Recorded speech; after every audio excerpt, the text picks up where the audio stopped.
Olá, tudo bem? Eu sou o professor Otávio Plazzi e este é o vídeo curso em que eu abordarei a aula de aparelho reprodutor masculino. Essa aula ela foi elaborada tendo como referencial bibliográfico o capítulo de número 21 do livro de Histologia Básica do Junqueira e Carneiro. Bom, o aparelho reprodutor masculino, ele é composto basicamente por testículos, ductos genitais, glândulas acessórias e pênis. A função dupla dos testículos, que é a gônada, masculina, é produzir hormônios, num primeiro plano, e espermatozoides, cuja produção dos espermatozoides depende diretamente da eficácia da excreção e da produção hormonal. Apesar de a testosterona ser o principal hormônio produzido nos testículos, tanto a testosterona, como seu metabólito, a dihidrotestosterona, são necessários para a fisiologia do homem.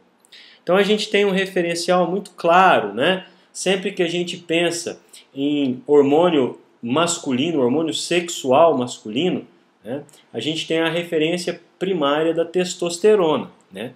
Não é à toa, né? Sem sombra de dúvida, a testosterona é o principal hormônio sexual masculino.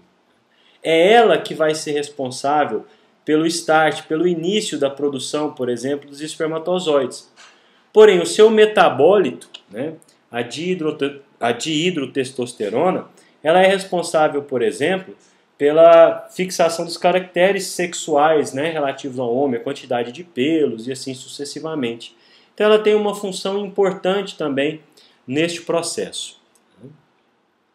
Então aqui nós estamos observando uma imagem. Essa imagem mostra, né, o aparelho reprodutor masculino num corte sagital, em que a gente pode perceber aqui, obviamente, que os testículos estão bastante aumentados, daí essa área pontilhada que nós estamos observando na imagem, né? Mas a gente pode observar todas as estruturas que constituem o aparelho reprodutor, certo? A bexiga nós já abordamos na videoaula de aparelho urinário, mas agora especificamente, e ela está ali justamente por causa da uretra, que nós abordaremos nesta videoaula. Aqui nós estamos vendo a glândula próstata, aqui nós estamos vendo uma outra glândula acessória do aparelho reprodutor masculino, que é a vesícula seminal. Aqui nós estamos vendo a terceira glândula acessória, que é a glândula bulbo-uretral, também conhecida como glândula de Cowper, né? Aqui a gente está vendo a porção intramural da uretra, a porção prostática da uretra e a porção esponjosa da uretra, né? Que nós vamos falar um pouco mais adiante. Aqui nós estamos vendo o testículo, né, os corpos cavernosos e o corpo esponjoso do pênis, a glande peniana com seu prepúcio. Aqui a gente está vendo o testículo, nós vamos aprofundar bastante neste importante órgão do aparelho reprodutor, seus lóbulos, os seus túbulos seminíferos, os seus ductos que vão conduzir o espermatozoide produzido até o epidídimo.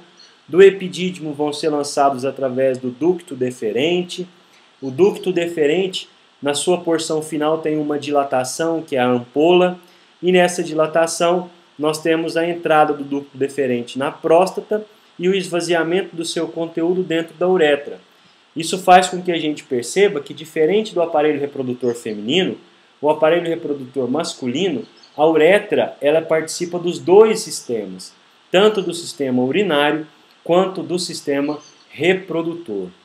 Okay? Nós vamos, obviamente, aprofundar em cada uma dessas estruturas. Nós vamos, obviamente, dizer com bastante detalhe mesmo cada uma delas, mas só é uma visão geral até aqui para que você possa já se situar no sistema que nós vamos nos aprofundar a partir de agora, né?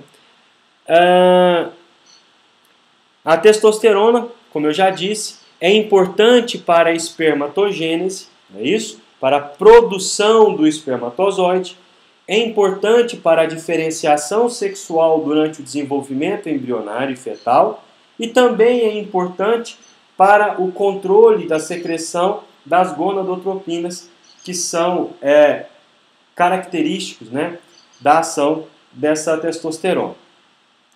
A dihidrotestosterona, como eu já disse também para vocês, age em muitos órgãos e tecidos do corpo. Por exemplo, músculos, padrão de distribuição dos pelos, crescimento do cabelo, ou seja, os caracteres sexuais secundários, tá? Em especial a partir do momento da puberdade e durante toda a vida adulta do indivíduo. Os ductos genitais e as glândulas acessórias produzem secreções que, auxiliadas por contração de músculo liso, transportam o espermatozoide passivamente para o exterior. Então, o espermatozoide, desde a sua produção até que ele seja colocado no fundo da vagina da mulher, no ato da ejaculação, ele não tem gasto energético. Toda a movimentação, desde a produção no túbulo seminífero até a deposição desse espermatozoide lá no fundo da vagina, toda essa movimentação se dá pela contração do músculo liso que está em torno dos ductos genitais que vão conduzir esse espermatozoide. Então, o deslocamento desse espermatozoide é ativo pelo movimento dos ductos, mas é passivo para o espermatozoide. Então, não há gasto energético do espermatozoide nesse sentido. Okay? Estas secreções também fornecem nutrientes para os espermatozoides enquanto eles permanecem no aparelho reprodutor masculino.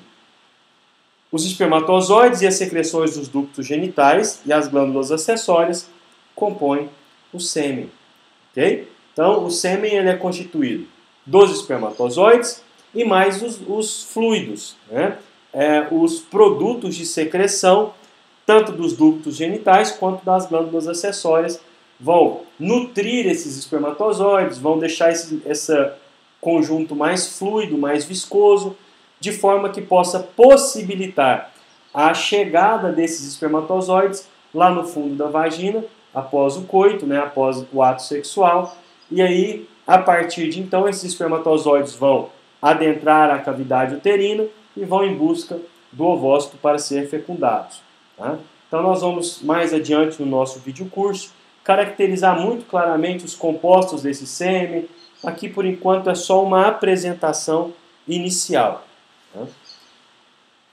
A partir de agora nós vamos começar a falar mais profundamente do primeiro órgão em importância do ponto de vista reprodutivo, que são os testículos. Os testículos são órgãos que estão envoltos por uma grossa cápsula de tecido conjuntivo denso, denominada túnica albugínea. Então, o tecido conjuntivo denso que recobre, que envolve os testículos, é denominado túnica albugínea.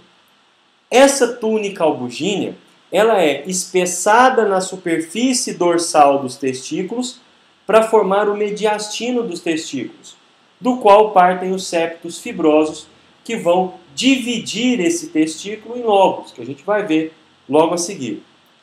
Esses septos, né, septos que vão penetrar no testículo, dividem em aproximadamente 250 compartimentos piramidais, denominados lóbulos testiculares. Então, os septos que são advindos lá da túnica albugínea, em especial da região do mediastino, que é na região dorsal dos testículos, estes septos adentram ao testículo, formando então, dividindo o testículo em torno de 250 compartimentos, que são os chamados lóbulos testiculares. Nós vamos ver logo a seguir que estes lóbulos testiculares apresentam no seu interior alguns túbulos seminíferos, e estes túbulos seminíferos serão o local de produção dos espermatozoides. Daí eu tenho começado a falando dos testículos, começado a falar quando eu citei os testículos, que é o órgão mais importante do aparelho reprodutor.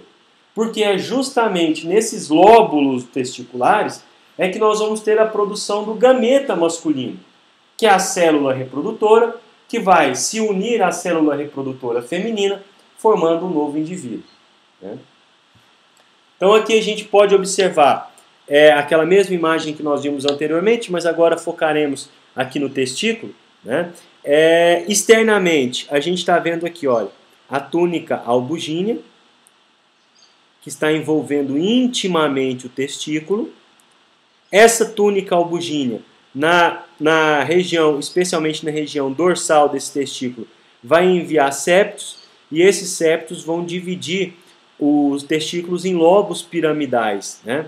Esses lobos piramidais são chamados lóbulos testiculares. Ok? Estes septos, né, os septos que dividem os testículos em lóbulos, são incompletos e frequentemente há uma intercomunicação entre os lóbulos. Então, na histologia, nós temos uma ideia do septo ser sinônimo de uma parede, né, que divide duas estruturas, ou duas cavidades, ou duas regiões de um determinado órgão. No caso dos testículos específicos, é como se fosse uma parede incompleta, é como se tivesse uma passagem por essa parede que vai permitir, muitas vezes, a comunicação direta entre os lóbulos vizinhos. Okay? Cada lóbulo, como eu já afirmei para vocês, é ocupado por 1 a 4 túbulos seminíferos. 1 a 4 túbulos seminíferos, que se alojam como novelos dentro de um tecido conjuntivo frouxo, que é rico em vasos sanguíneos e linfáticos, além da presença de nervos e células intersticiais, chamadas células de Leydig, que nós vamos abordar quando falarmos especificamente das células intersticiais, um pouco mais adiante aqui no nosso videocurso. Ok? Então, é importante que nós lembremos disso.